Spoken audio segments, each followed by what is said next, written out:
In July of 2002, 19-year-old Russell Turcotte was on his way home to Montana from a rainbow gathering in the Ottawa National Forest in the Upper Peninsula of Michigan.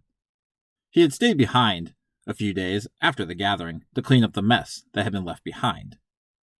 With his friends already back home in Montana, Russell decided to hitchhike back.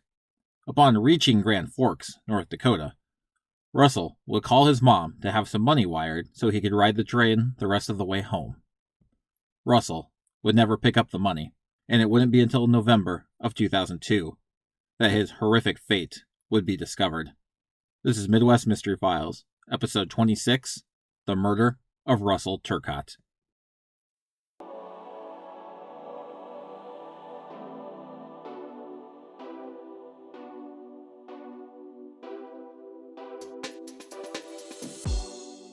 Hi lovely listeners, my name is Lisa Marie Imre and I am the host of Coffee and Crime, a true crime podcast, where each week I sit down with a cup of coffee and talk about any kind of true crime story. So if you are interested in true crime, which I bet you are since you're here listening to this amazing podcast, or you like drinking coffee, then feel free to give Coffee and Crime a listen too. It is available on all major podcast platforms.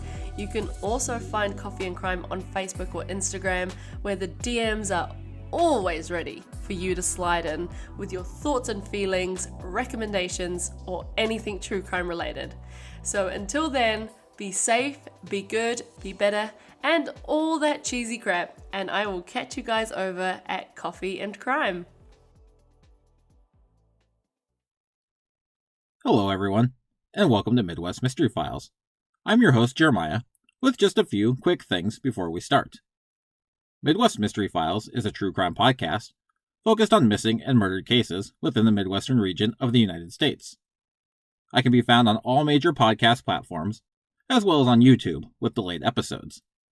Social media and contact info will be listed at the end of the episode. If you wish to support the podcast and help fund article and record searches, as well as get early access to episodes, bonus episodes, and voting rights, I encourage you to check out my Patreon at patreon.com/MidwestMysteryFiles. I would also like to take this moment to thank my amazing patrons, Laura, Katie, and Teresa. Lastly, be sure to check out Miss New Zealand herself, Lisa Marie Emery, with the Coffee and Crime podcast, whose trailer you just heard. She covers a multitude of cases and does fantastic work. Now, with no further delay, on to today's episode. Russell Douglas Turcotte was born October 25th, 1982, in Wolf Point, Montana, to William and Linda Turcotte. The youngest of 5 children, William had 2 older brothers, Jacob and Michael, and 2 older sisters, Amy and Blythe. Russell was of indigenous heritage, with his father William being a member of the Turtle Mountain Band of Chippewa in North Dakota, and his mother Linda being a member of the Assiniboine and Sioux tribes. Russell grew up in Wolf Point and Havre in Montana. During this time, he would attend elementary school in Wolf Point and Havre, spend 2 years in the Billings school system, his freshman and sophomore years in Wolf Point, and would graduate from Havre High School in May of 2001. Not much explanation is ever given to the rapid changes, but it would appear that Linda and William separated at some point, as Russell's obituary indicates he was living with his father in Havre the last 2 years of school. Russell has been described as a free spirit with a hippie nature, who was fond of tie-dye shirts, playing the guitar, and skating. During his teenage years, he would work at the Albertsons grocery store and the Taco Time restaurant in Havre. In high school, Russell would take part in boxing for a short time. In the Montana Murder Mysteries podcast, William Turcotte would tell the story of how he and Russell went to a Golden Gloves boxing tournament in Spokane, Washington. Russell won the tournament, but afterwards he would give up his boxing gloves, telling William that he didn't really like punching people and he didn't want to hurt anyone. True to his Montana roots, Russell was also a lifelong member of the 420 Fish and Hunt Club, and upon graduating high school, Russell would enroll in the firefighting school and spend a summer fighting Montana wildfires. An all-around caring and loving soul, his mother, Linda, would tell the Grand Forks Herald in 2021, quote, "Russell was a very kind soul. He believed in kindness and he believed in people. He was a very trusting person, and he was always shocked at times, simply, when he could find out the people could not be that nice." In the summer of 2002, Russell was gearing up to attend a rainbow gathering in Michigan. Rainbow gatherings, per Wikipedia, are described as temporary, loosely knit communities of people who congregate in remote forests around the world for 1 or more weeks at a time, with the stated intention of living a shared ideology of peace, harmony, freedom, and respect. Russell had attended a gathering the year before, and this time he would set out with friends to the Ottawa National Forest on the Upper Peninsula of Michigan, where that year's gathering would be taking place from July 1st to July 7th. When the gathering was over, Russell's friends would drive back to Montana, but Russell would opt to stay behind and help clean up the mess that was made by the event. Russell would then plan to simply hitchhike back to Montana. According to reports and family, Russell would stay with a friend in Minnesota and then hitchhike as far as Fargo, North Dakota, where he would run into Darby Parsons. Darby had met Russell at the gathering. Darby would spot him hitchhiking and invite him to stay the night with her family. The next day, Darby and her father would take Russell to the interstate leading to Grand Forks, North Dakota, and Russell would continue his journey from there. It's unclear on what day this occurred. However, the official timeline has Russell in Grand Forks on July 12th. And assuming Russell got a ride, we can probably guess it was somewhere around July 10th to the 12th that he was in Fargo. According to the official timeline, Russell was in Grand Forks by the end of the day on Friday, July 12th, 2002. His whereabouts for most of the day are widely unknown. It is known that at approximately 10:30 p.m., Russell stopped at a mini-mart near Highway 2 and Interstate 29, where he purchased a bottle of water. This would later be confirmed by surveillance. At approximately 11 p.m., Russell would call his mother Linda and ask her to wire him $75 so that he could get a train ticket home. Russell was due to be in a wedding for one of his best friends in the coming weeks, and he wanted to return to Montana sooner rather than later to ensure that he could make the wedding. Linda informed Russell that she would wire him $100. However, it was late in the evening and she would have to go to the bank as soon as it opened in the morning. After this phone call, it's known that Russell walked to the Simonson truck stop located right on the Highway 2 exit off of Interstate 29. A waitress would confirm serving Russell some coffee and would tell investigators later that he seemed to be just passing the time. She would also state that he had asked for directions to the Northland Rescue Mission located at 420 Division Avenue in Grand Forks.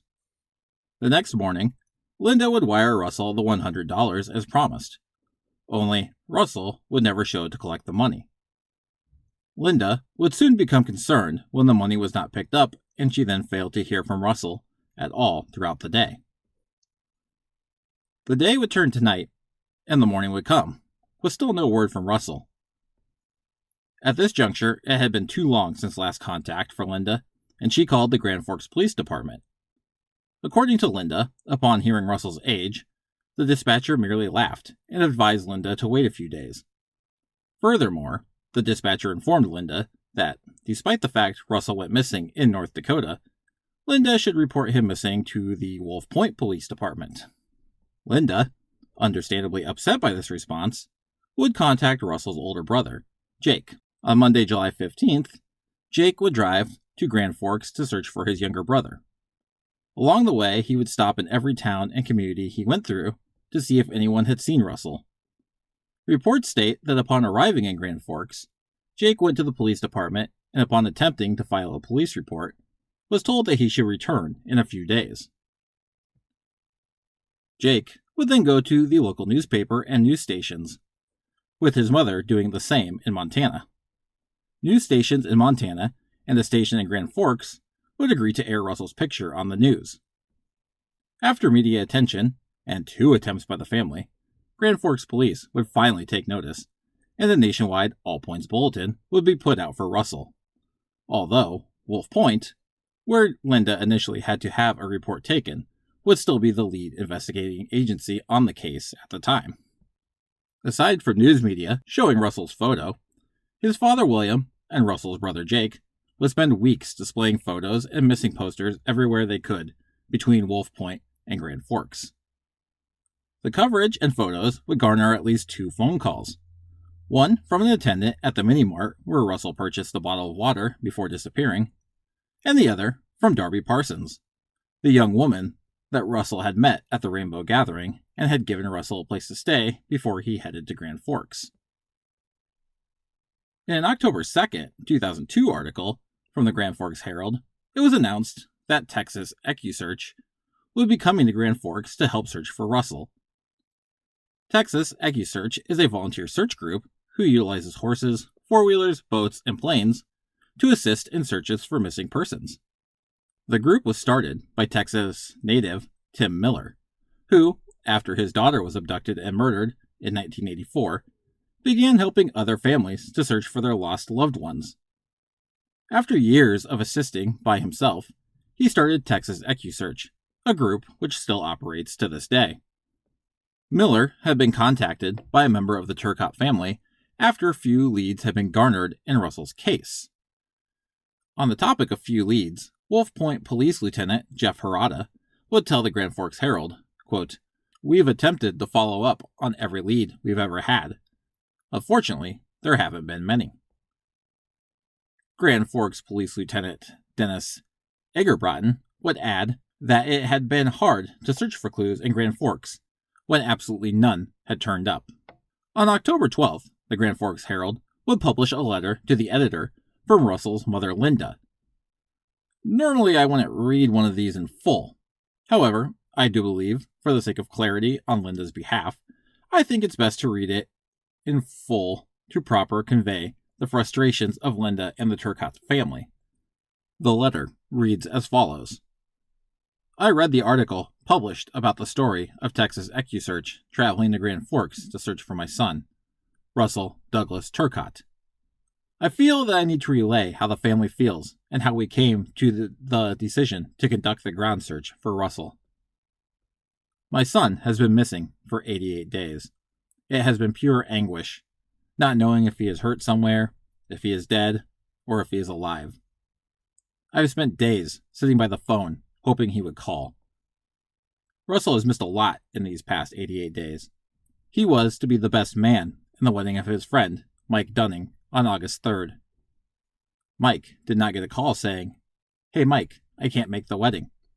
The day just came and went. Russell didn't call his dad on his birthday, September 3rd, or send a card. Again, the day just came and went. The decision to conduct the ground search was one that was not made easily. It was made with considerate thought, and some say it is an act of desperation. We have asked all his friends if they have heard from him. They have not.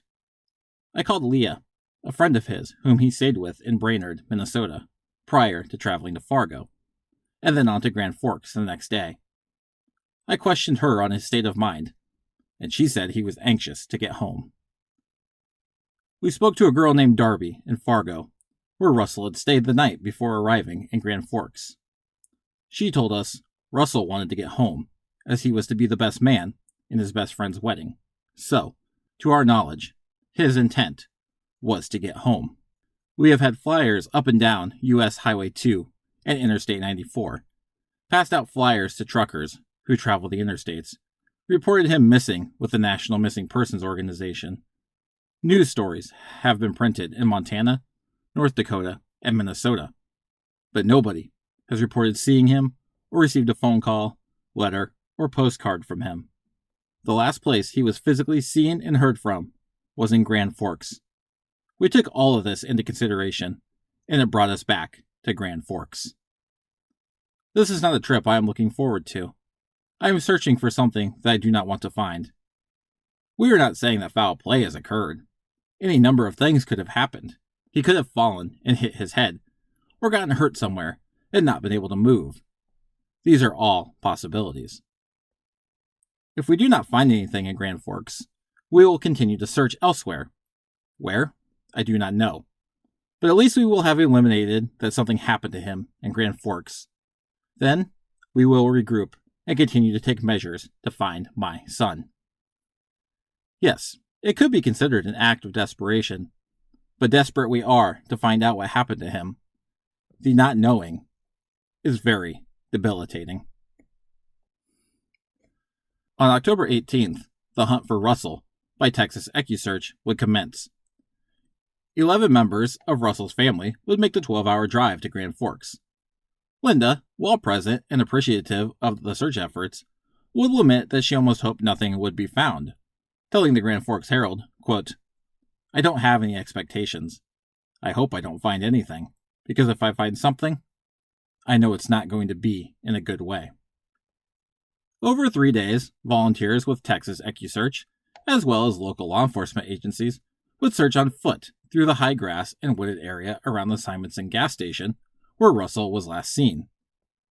Searchers also took ATVs along the Red River, while other search team members walked along Interstate 29, checking culverts and tall grass. They also looked through Stratacorp, a 50-acre yard behind the Simonson gas station that contained concrete recycling piles and machinery. An aerial survey, as well as horseback searches, were planned. However, the brutal North Dakota winter had already begun to set in, and snowfall and slippery surfaces made both searches impossible. On October 21st, the search would come to an end, with no sign of Russell to be found. Tim Miller, who led the search, would tell the media that some artifacts were found and shown to the family, but ultimately the search was a failure. He would tell the Grand Forks Herald, quote, "We found some clothing, and we brought it in, and the family would say it wasn't his. The hardest thing is, we're leaving without Russell." With the search turning up no signs of Russell, the family began to figure out their next steps. There was no way they were going to give up on Russell. It would not take long, though, before news would come, and the winters of North Dakota would begin to feel even harsher and colder. On Tuesday, November 5th, 2002, Trent Haberstroh would be looking for lost cows in an area 12 miles northwest of Devil's Lake, North Dakota, approximately 102 miles northwest of Grand Forks, North Dakota, where Russell was last seen. Haberstroh was walking through a shelter belt, a row of trees meant to act as a windbreak, when he stumbled across the body of Russell Turcotte. According to reports, Russell's body was located about 2 feet into the shelter belt and was badly decomposed. Investigators would later conclude that Russell had been there since July or August. Trent Haberstroh would tell the Grand Forks Herald in 2012, quote, "It was so covered with grass. It had been there for a long time. The grass was wilting at the time, and the leaves were off all the trees and had fallen on the body." Ramsey County Sheriff's deputies would respond to the scene and through dental records would confirm that the body was in fact that of Russell Turcotte. After learning of her son's death, Linda would simply tell the press, quote, "I knew he wouldn't just run away. I kept telling everyone that. It hurts so bad."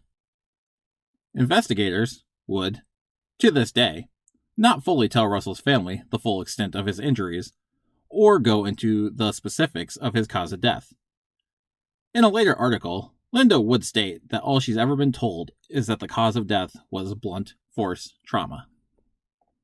This would be one of many frustrations that the family would have with the investigators, specifically those in the Grand Forks Police Department. The family would note that they believed Russell's case was not taken seriously from the get-go, and they wondered if this had to do with both Russell's quote-unquote vagabond lifestyle, as well as the fact that he was a member of the indigenous community, with William Turcotte telling the Grand Forks Herald in January of 2003, quote, "We wonder if they would have been as leisurely with the investigation if he were the governor's son, the mayor's son, not just some little Indian hippie from Montana." If you remember back to our episode on Larissa Lonehill, there is disparaging numbers when it comes to the number of missing and murdered Indigenous, and when it comes to coverage, as well as investigative efforts into their cases. Also, historically, people who tend to hitchhike have also received minimal coverage and investigative focus, as they can easily be written off as probably still being on the way to their destination, or as a straight-up runaway. Combining these things together, Williams' criticism is not particularly unfounded. In May of 2003, Russell's family would return to North Dakota and visit the site where Russell's body was discovered. They would gather to honor Russell as well as pray for resolution to his unsolved murder.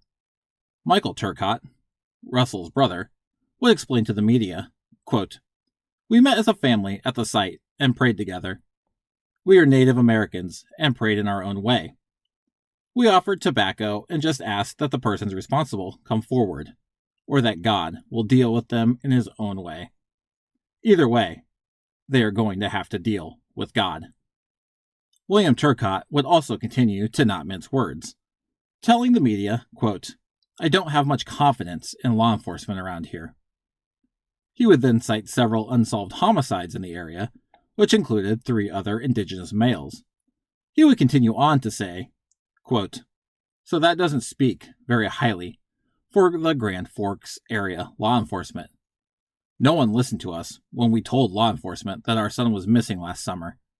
I must have called Grand Forks investigators a dozen times." The family would also raise questions as to why, after getting in contact with law enforcement, Darby Parsons was never contacted, as she was the last friend of Russell's to speak with and see him in person. Jeff White, with the North Dakota Bureau of Criminal Investigation, would tell the media that Darby's nomadic lifestyle had made it hard to track her down. However, as she was with the family in Grand Forks at the time, they would take the opportunity to speak with her. Around the same time, Newman Outdoor Advertising of Fargo put up a billboard featuring Russell's photo and information about a $50,000 reward that had been raised by the family near the Simonson truck stop where Russell had last been seen. The board would also feature the BCI's number to call with tips or information. In later November and December of 2003, tensions would increase between the Grand Forks Police and Russell's family. On November 24, 2003, 22-year-old University of North Dakota college student Drew Shadone was walking to her vehicle, parked in the parking lot of the Columbia Mall in Grand Forks. At the time, she was speaking with her boyfriend on her cell phone, when the boyfriend heard Drew exclaim, quote, "Oh my God," to someone before the call abruptly ended. This was the last anyone heard from her.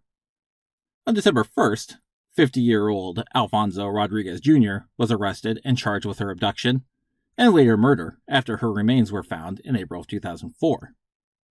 While this particular case had a more than unfortunate outcome for Drew, but still resulted in the arrest of a suspect, the Turcotte family could not help but notice the difference in responses from local law enforcement. Drew was a blonde-haired, white, female college student, and within 12 hours of someone last speaking to her, her case was classified as a criminal case and suspected abduction. Within a day, hundreds of volunteers were searching the fields around Grand Forks and Crookston. Furthermore, over 100 officers from 21 state and federal agencies joined in the search, totaling over 1,700 people in the search for Drew. William Turcotte would stress that he was more than happy that Drew got the attention she got, and that it was well-deserved, telling the Grand Forks Herald, quote, "It brought back all the feelings from when Russell was missing. We are feeling bad for Drew's parents, and voice our support for them, and add our prayers for them."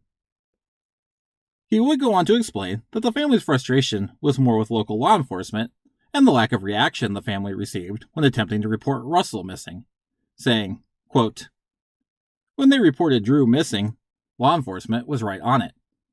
That was great for the family, but it never happened for my son. They didn't respond at all. It bothers me that we never got that courtesy or response. They just acted like he was this little hippie kid who wandered off."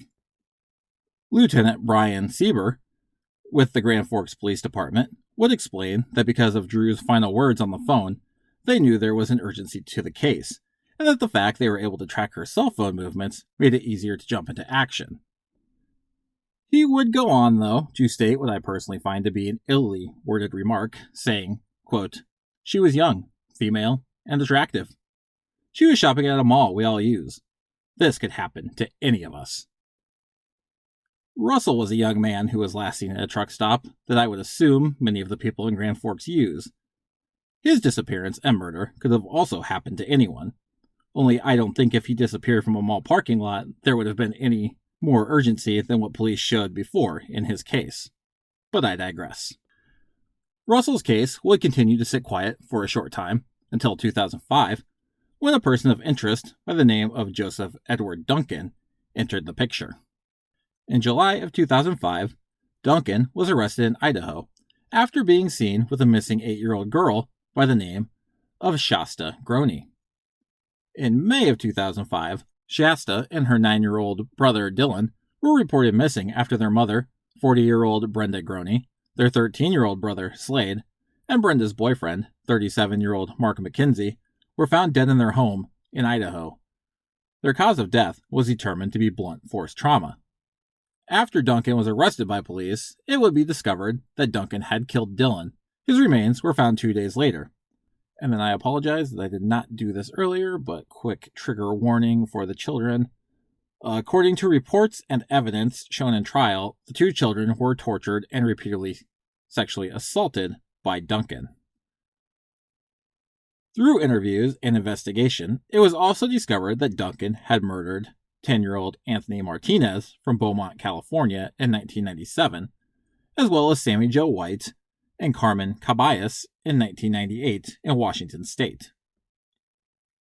Ultimately, Duncan was sentenced to death under a federal court, as well as was sentenced to 11 consecutive sentences for the murders in California and Idaho. He passed away in 2021 from brain cancer, which was probably still a more peaceful death than he deserved. Now that we have this sick asshole's history out of the way, I can circle back around to Russell and how Duncan became tied to him. While awaiting trial, the FBI began searching through Duncan's home and files in order to try and build a paper trail of where Duncan had been and hopefully identify any more potential victims. Reports at the time would indicate that Duncan was in North Dakota during the time of Russell's abduction, and the family was asking the FBI to look into a connection. In 2022, William Turcotte would reveal to the Montana Murder Mysteries podcast that Duncan wasn't just in North Dakota at the time. The FBI found receipts indicating that he was at the same Simonson truck stop in Grand Forks at the same approximate time that Russell Turcotte was. To this, William would state, quote, "What are the odds, mathematical odds, of 2 killers being at the same truck stop at the same time? 2 completely disconnected killers. Not 2 people working together in a cohort of some sort, but 2 completely separate killers. Joseph Duncan is the killer. If they can place him there at the same time as Russell, that's enough for me. There's no possible way that you could have 2 different killers. If it wasn't Joseph Duncan, there had to be another guy there that was a killer. Because Russell was never seen again. Somebody took him that night, and possibly killed him that same night. He either got in with them, hitchhiked a ride, and got murdered, and I don't know. But the odds are just too damn high for it to be someone other than Joseph Duncan. I mean, they're astronomical for there to be 2 different killers in that little truck stop. Aside from proximity, the fact that Russell was bludgeoned to death was a comparison to the cause of death in Duncan's victims. People would note, though, that Duncan mainly targeted young children, with the only known exception being Brenda Groney and Mark McKenzie. However, they were murdered as a means to abduct Brenda's children. To this, William would note in several articles that Russell was very young looking for his age, noting that in one of his final photos, he did look like a little boy. Ultimately, Joseph Duncan was never named a suspect in Russell's case, and his potential involvement was the last major news update that we've had in years. In the years since then, there's been a few articles taking a retroactive look at the case, and taking new interviews with family members, but no new information has been revealed in that time. In terms of Russell's case and theories regarding it, there's really not much to go on. Seeing as Joseph Duncan is the only person ever named to have even the slightest connection to Russell, we will start with him. In a way, I have to agree with William Turcotte that it seems unlikely that two criminals with that violent of a nature would be in the same truck stop at the same time. The truck stop is on the crossing of two major state thoroughfares, though, so it's not completely impossible, but at least it is highly improbable. I do have to also admit that I find it unlikely that Duncan would confuse Russell for a small child, given the travel-worn state Russell was most likely in and the time of night that he was at the truck stop. But while Duncan was known to primarily target children, it's known he was more than capable and willing to murder adults if need be.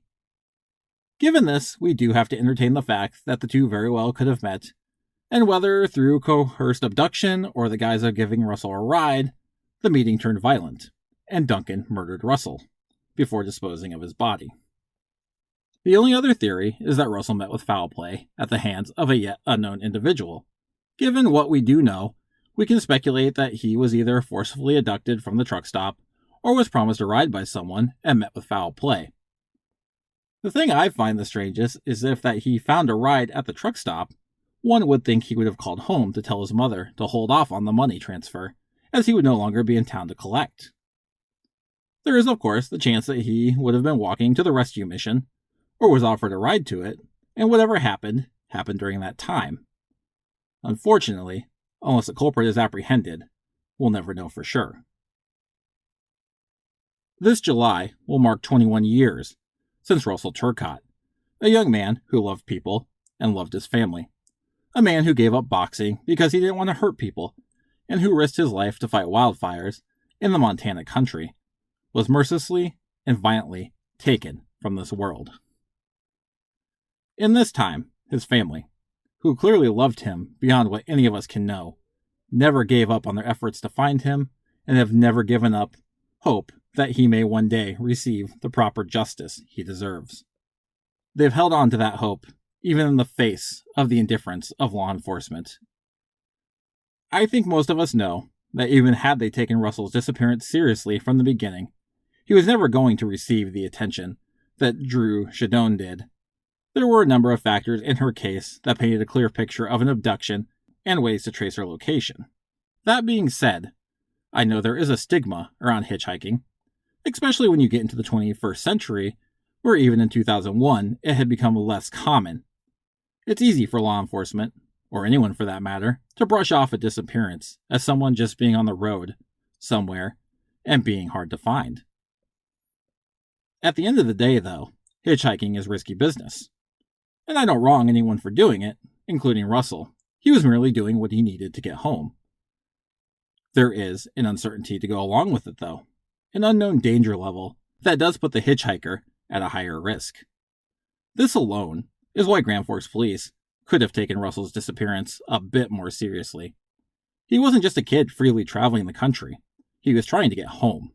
He called his own mother and asked her for money so he could ride the train the rest of the way home.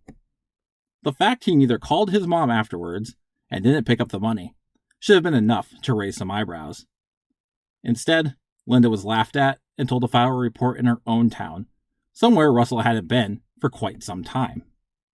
If her report had been taken seriously, I don't know that extensive search efforts would have been made, but at the very least, an officer could have been sent out to the places Russell had been known to be. Maybe someone at the truck stop would have had a fresher memory, and something that could have helped save Russell's life, or at the very least, find the person who murdered him, could have been given to police. And a family wouldn't have to be left wondering to this day. I guess now we'll never know if it could have been different. Everyone should be given the courtesy of their concerns for their missing child being taken seriously, no matter what their lifestyle. The last news article I found of Russell's case was in the Grand Forks Herald in March of 2021. I'm going to end with the same quote from Linda Hansen, Russell's mother, that the article ended with. Quote, "He believed in people. He believed in the world. He was a good kid. He was well loved. Very loved." If you have any information on the murder of Russell Turcotte, please contact the Ramsey County Sheriff's Office at 701-662-0700. If you're looking for further information, the Grand Forks Herald and the Montana Murder Mysteries podcast, done by KHQ TV, were the most useful resources I had. The podcast contains interviews with William Turcotte, and I highly recommend it. If you wish to let me know what you think happened, have case suggestions or comments, or just want to follow me and the show on social media, I can be found on Instagram at Midwest Mystery Files, Twitter at Files Midwest, and on Facebook by searching for Midwest Mystery Files. You can also email me at midwestmysteryfilespod@gmail.com. I do also post photos and sometimes links relative to each case on social media, mainly on Facebook and Instagram. Lastly, if you're listening on Apple Podcasts, Spotify, or Good Pods, please feel free to rate and review the show. This helps make the show more visible in searches, and more importantly, helps bring attention to the cases I cover. Thank you to all who have done so already. Take care, everyone, and I will see you all next time.